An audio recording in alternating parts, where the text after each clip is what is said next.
The following text, The Precariat and the Last Exit Before Violence, emerged online during July of 2021 on the politics board of 4chan. As such, the author of whom created the following text remains unidentified, although later in the thread, he states that he has a PhD in history. If I remember to, I will add an archive of the thread in the description. The text itself contains language many will find disturbing and offensive. I have decided against censoring the text out of a mix of laziness and wanting to keep the author's integrity. While I do not agree with a large sum of the author's writing, I still find it to be both entertaining and truthful in its recounting of the modern American state, much more so than that of any libtard or conservative academic, as it is willing to engage with reality, something both flavors of American Zionic liberalism actively refuse to do. Any opinions expressed from the author may not be shared with the video's producer and vice versa. The following text was transcribed because of its rarity and short length. Other rare, interesting and political texts may or may not be covered in the future depending on if I care enough to do this again. Without further ado, here is the following text, The Precariat and the Last Exit Before Violence. What causes revolutions? When does the violence start? To find the answer, study one group, dissatisfied, angry young men. 100% of every revolution in human history was started by this cohort, and if you want to know how likely you are to have a revolution, ignore everything else and study the angry young men in your society. Angry young men, why are they angry? How many of them are there? Do they communicate regularly? Do they have weapons? Are there political movements that address their grievances and diffuse their anger, or are they mocked and shamed? Do they have a stake in society, and do they have incentives to maintain stability and keep things as they are? These are the questions you have to ask to know if landlords are about to get dragged out of their houses and shot. These are the questions you have to ask if you want to know if celebrities, academics, journalists, and politicians are about to be beaten, raped, stripped naked, and paraded through the streets. These are the questions you have to ask if you want to know when Jews are going to be genocided next. It's happened hundreds of times, dozens in the 20th century alone, and it's about to happen again, here in the USA. We are coming up on the final chance for a political solution to the USA's problems before we enter a full-blown, violent revolution. We have had multiple missed exits to political solutions to violence, which I will describe below. Missed exit 1, the 99% and Occupy Wall Street. The first missed exit was in 2008-10, in the form of Occupy Wall Street. Young millennials protested the banking system and their exclusion from the normal avenues of building wealth and buying property. The OWS protesters didn't want handouts. They weren't calling for UBI or more welfare. They didn't want Latin American Gibbs-Venezo socialism. They simply wanted wages commensurate to the value of their labor, and a chance to buy and own a share of America, a slice of American land and a stake in American businesses. Millennials were the first American generation in living memory to have no hope whatsoever to own land and build wealth, and they knew it, and they protested. They wanted dignity. Instead, the banks got bailed out, and one of the largest wealth transfers from the middle class to the hyper-wealthy took place. OWS was not identitarian, it cut across lines of race, gender, etc., and it dissolved along these lines, as identity politics emerged to dismantle the movement. Progressive stacks, social justice, restorative justice, and white guilt were introduced, the 99% died immediately after, and actual class politics have never come back to mainstream discourse. Missed exit 2, #MeToo, 1/2. The next large left-wing movement was #MeToo, born from Gamergate. Angry, dissatisfied young men of the millennial and Zoomer generation, sick of being perpetually demonized as the villains of identity politics in their heretofore male spheres of gaming, as well as mainstream culture and, for Zoomers, in classrooms and colleges, started voicing their anger. Feminist #MeToo was the elite response, a broadside of thinly veiled managerial supremacism under the guise of feminism. #MeToo was exclusively bourgeois, exclusively moneyed, and incredibly politically influential.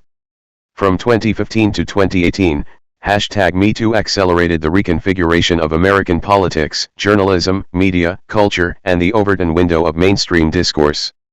Identity politics was no longer just an obscure instrument to destroy class solidarity in OWS, It was now the official civil religion of the USA, a replacement for Christianity. No aspect of #MeToo addressed any kind of material inequality, wealth inequality, property ownership, land ownership, or other traditional popular concerns. Around this time, the word populist became a pejorative, a perfect summation of the total capture of left-wing politics by wealthy, white-collar, sanctimonious, and overwhelmingly female managers. Missed exit 2, #MeToo, 2 halves. #MeToo was exclusively concerned with superstructural minutiae, tone policing, editorial decisions of fantasy novels, microaggressions, and policing the gray zones of human sexuality. Perhaps because of its astonishing vacuity and pettiness, it didn't last long. Left-wing politics soon pivoted to #BLM. Proof that #MeToo is entirely dead can be found everywhere. The Karen meme is clearly a sexist disparagement of women, and is totally acceptable dinner table conversation. Bill Cosby raped some 50 women, confessed, and walked a free man.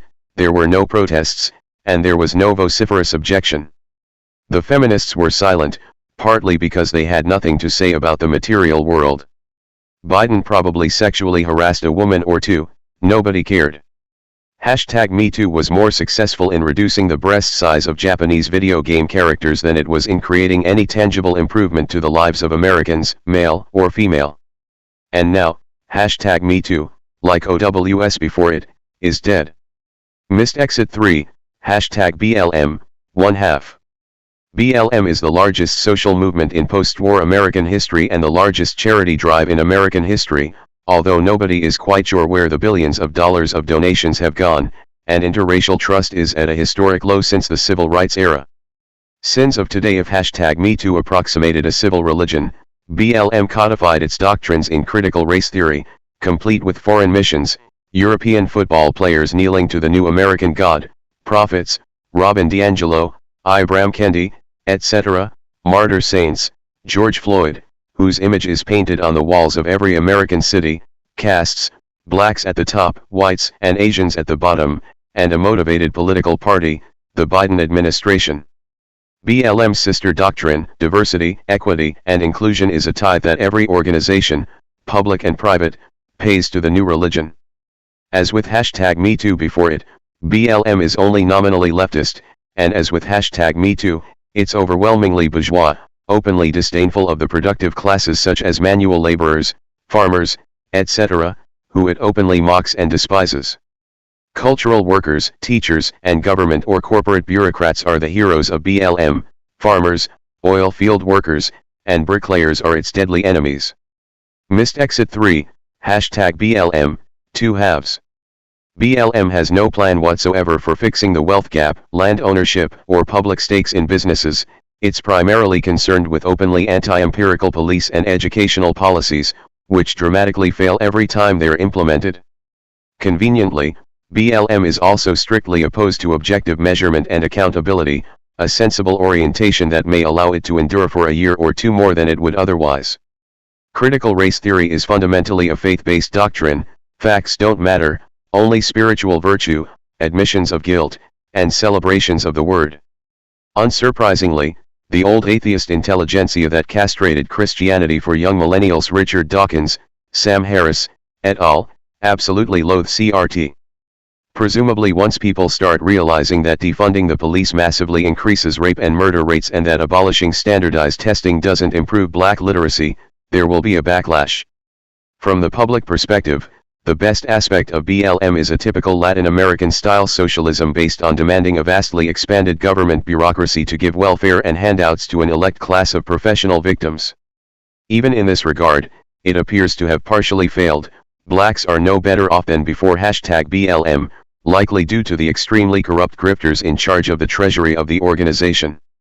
BLM has, however, successfully increased the proportion of white-collar managers and non-productive workers in every institution, and in this regard is a resounding triumph for the managerial elite. Back in 2000, boomers used to joke, "You'll never get a job with your degree in comparative African lesbian basket weaving." The average DEI officer earns $122,000, around 4 times more than what an average blue-collar, productive worker earns. Is the joke funny now? Are you laughing? Sex and stable societies, 1/2. Stable societies have to find a way to pacify young men, for the above-mentioned reason that young men are the only known cause of violent revolutions.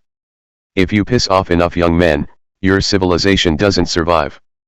Throughout history, countries have found different ways of doing this. Empires typically send their young men off to conquer foreign land. This is what the British did, and what the Japanese did after the rice riots of the early 20th century. Send the angry young guys to kill foreigners and take some land for themselves. Modern, non-colonial nation-states don't usually have this option. They have to calm the guys down another way. One traditional way is marriage. Get the guys married, ideally in a 1:1 ratio, and things calm down a lot. Polygamy typically creates unstable societies. Look at the constant strife in the Middle East as an example. If 3 guys out of 4 can't get a wife, expect constant violence, suicide bombings, etc. Similarly, non-committal relationships tend to be associated with very high rates of violence.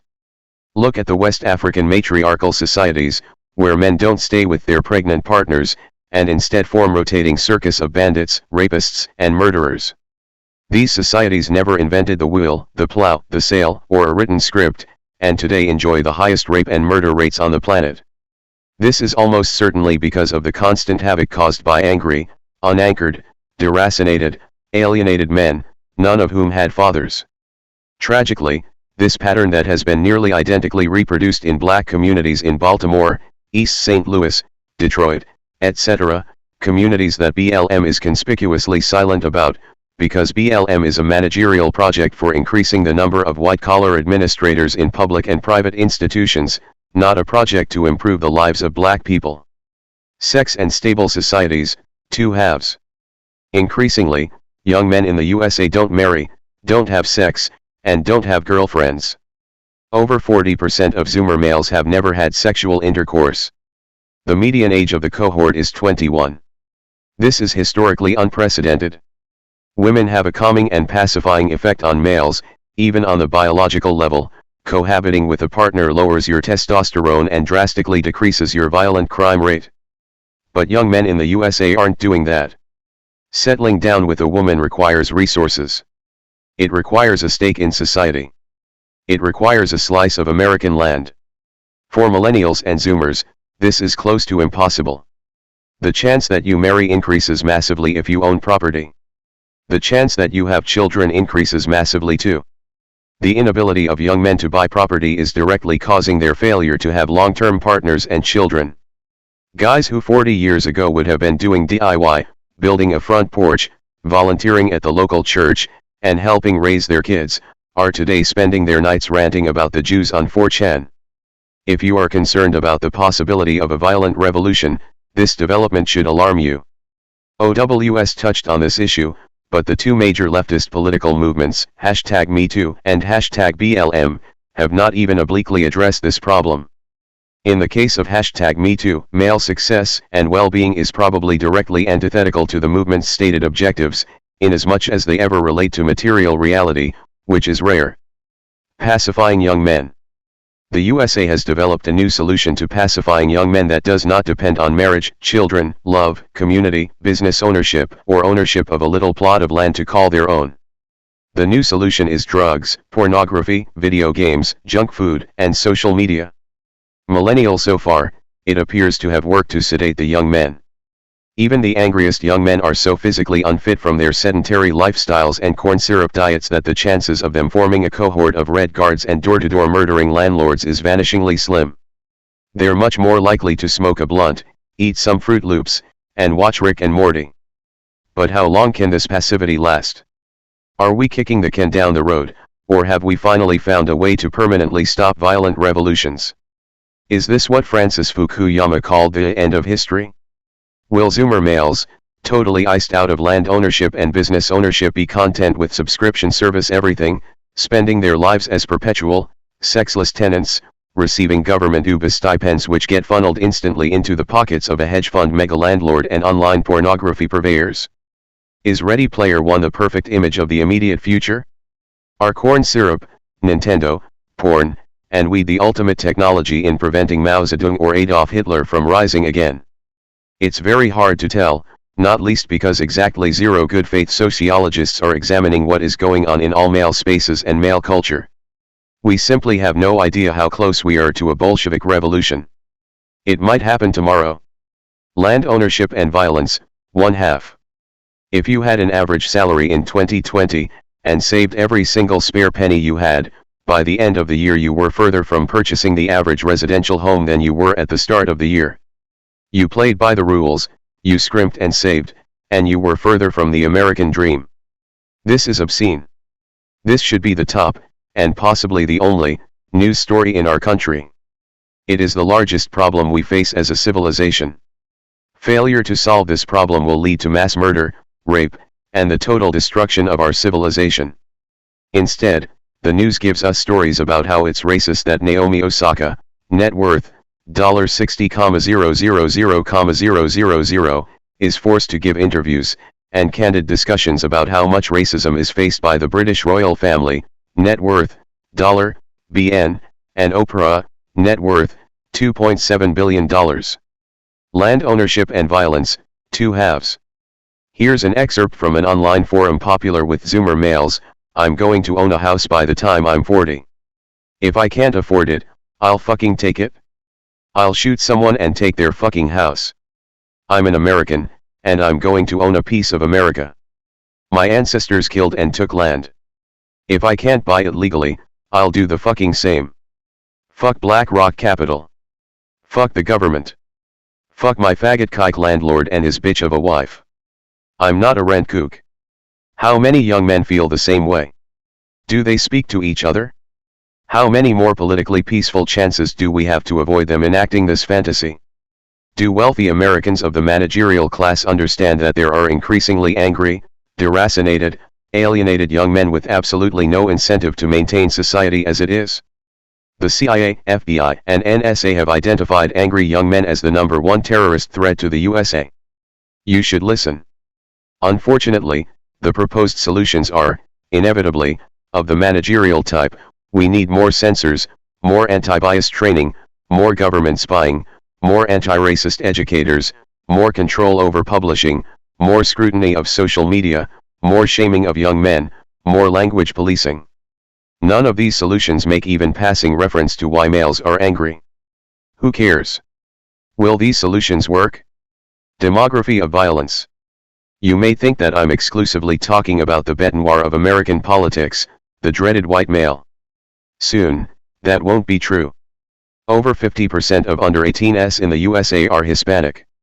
As of 2021, the median age of Hispanics is 11.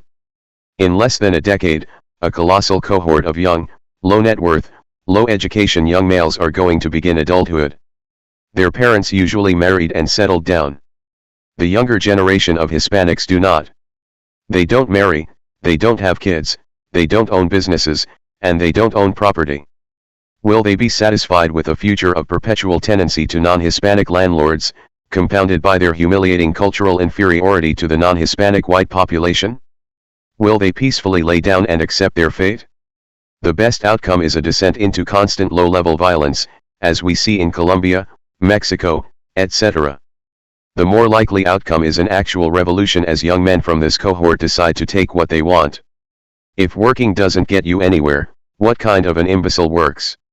Americans tend to think of everything in racial terms, but I'm suspicious. I imagine that the first step towards violence will involve rural whites, urban blacks, and second-generation Hispanics setting aside their differences and torching country clubs. Little wonder that identity politics is so enthusiastically endorsed by politicians and elites. They're absolutely right. At this point in history, actual cross-racial solidarity will almost certainly lead to a violent revolution. If white young men and black young men realize that their enemies are landlords, hedge fund managers, and the politicians who protect them, well, if that happens, I hope you've stocked up on ammunition, and that you don't have too many frail dependents. Conclusion and recommendations, 1/3. I encourage you to take a glance at the Chinese anti-rightist campaign, the Chinese land reform movement, or Soviet dekulakization. Check out Pol Pot's Year Zero. When young men get angry, get together, and put on armbands, truly remarkable changes start to happen to society. If #MeToo is a concern, Please understand that mass rape is a mandatory component of revolutions, with no exceptions. If #BLM is your concern, please understand that racial genocides are a component of revolutions, with few exceptions. I would encourage the intellectual and managerial elite to stop trying to find innovative ways to be remunerated for non-productive labor, stop focusing on virtue and culture, and instead start worrying about material reality. Worry about property ownership, about who owns this country, and about what is going to happen if we don't spread the wealth a little more equitably. UBI and fractional increases of the peanut wages won't do the trick. I'm talking about land ownership. You should also worry about what exactly Zoomer males are thinking and feeling. Conclusion and recommendations, 2/3. I'm not a cynic or an empty critic. I have suggestions. If violence is to be averted, I believe that politicians must address the following. Facilitate residential property ownership by U.S. citizens. Every American should be able to own a piece of America. Inhibit mega-landlords and absentee landlords. They are the direct, proximate cause of nearly every revolution in human history. Inhibit hedge funds and banks from speculating in residential property. Inhibit foreigners from purchasing U.S. land, ideally forbid it entirely. Engage in good faith conversations about immigration that are not centered on racism. Increasing the supply of labor decreases wages. Increasing the supply of tenants increases rents and house prices. Foreigners are less likely to unionize. These are cogent, left-wing concerns, and smearing all discussion about immigration as racist is not productive. Discourage identity politics. Poor blacks and poor whites have more in common than poor whites have with rich whites. Ditto women and men. Class politics has to be endorsed again. Conclusion and recommendations, 3/3. Avoid welfare bureaucracy handout/UBI-style socialism. This is the Latin American model, and it's historically disastrous.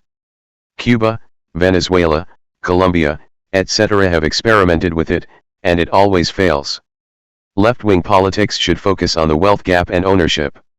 The general public should own their own home, have a stake in their business, and have a stake in their community. A nation of government-dependent tenants will be violently unstable. History proves this. Stop shaming the poor, hillbillies, hicks, rednecks, flyover country, etc. The left wing must stand up for the poor. The elite, hyper-educated capture of the left is utterly, disastrously toxic. It prevents us from solving the problems that threaten social stability. Encourage real-life social institutions. The abandonment and disenfranchisement from society is disastrous. Humans of all genders need social community in the physical realm.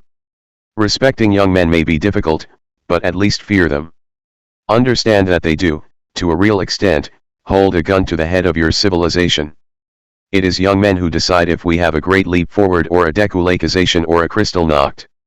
Ideally, encourage young men to have a settled stake in society by offering them prestige and respect for doing the right thing. At the very least, appreciate the fact that every civilization is in a hostage situation, and it is ultimately the young men who decide if we have mass rapes and genocide or if we have white picket fences and golden retrievers. You may not like it, you may hate it, but you must understand it.